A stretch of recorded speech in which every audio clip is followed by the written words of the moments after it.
Lascairlock. Minister, at the outset, I want to congratulate you on the work that you have done so far.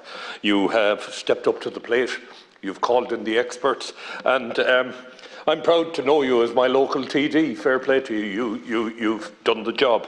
Now that you've started the process, keep it going. I congratulate both of my colleagues on bringing forward this bill. I think it's timely, and I think it's probably the right thing to do. I do accept that perhaps we should wait until we get some further details. At the outset, I want to congratulate Seamus Dooley of the National Union of Journalists, SIPTU and Connect Trade Unions, and the Irish Congress of Trade Unions, who passed a motion yesterday in this area.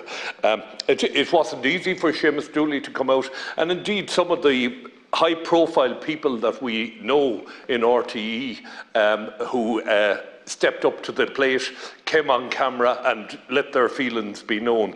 That was not an easy thing for them to do, because they were talking about a colleague who certainly didn't act as a colleague, because the colleague in question was quite happy to do a little deal in the background to see to it that he didn't suffer the ravages of pay cuts. I think it's important, though, in speaking about the presenter in question, he did no wrong. He had an agent who was able to go in and negotiate a deal, a dirty little deal, that kept him shielded from the worst of the pay cuts that other colleagues had suffered. And that is where the problem is in RTE, that there is people acting as agents for contractors who are on massive money, and they're called talent. They're separate from the ordinary workers. And my colleague, Senator Sherlock, has referred to the ordinary workers and the misuse of the Fixed Term Act in the way in which we abuse workers in public service in this country, giving them miserable hours instead of proper jobs, denying them access to pension schemes or whatever else.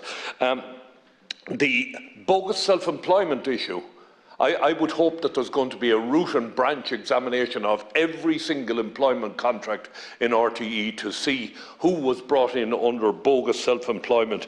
It's certainly not good enough. The Taoiseach Leo Varadkar the other day made the point that maybe the Gardaí should be involved in this investigation. I believe that it cannot be right that I take €75,000 from a company and pass it on to a contractor and then give the company €75,000 worth of a credit note. There's got to be something fraudulent, something wrong there. And I sincerely hope that you're speaking to the Garda Síochána and that you're asking them if they need to bring in Fraud Squad and have a look at that. You've brought in a number of high-profile people to carry out reviews of RTE. I would ask you to publish their qualifications. It may be something that you would not want to do, but I think the public have a right to know who's going in there, what qualifications they have. We may know some of them, we may know the qualifications, but others won't. So I would like you to do that.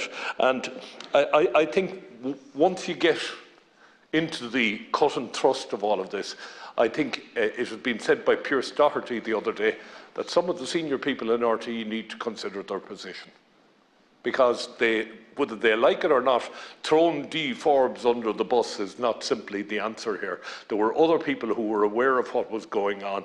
There were other people who signed cheques. They knew what was happening. They might have only known it anecdotally or whatever, but we've got to get to the bottom of who knew what, when, where, now. And I'm not sure the Joint Oireachtas committees are the place that you're going to get those answers. We will get answers in the Joint Oireachtas committees, but there tends to be a lack of follow-through on questions. If my time runs out and I'm on a particular thread, rarely do you see another member of the committee pick up where I left off and continue on a particular line of questioning. So I think we need a much deeper examination, and I would ask that you would consider that. So with that, thank you very much indeed, Lascairlock. Thank you.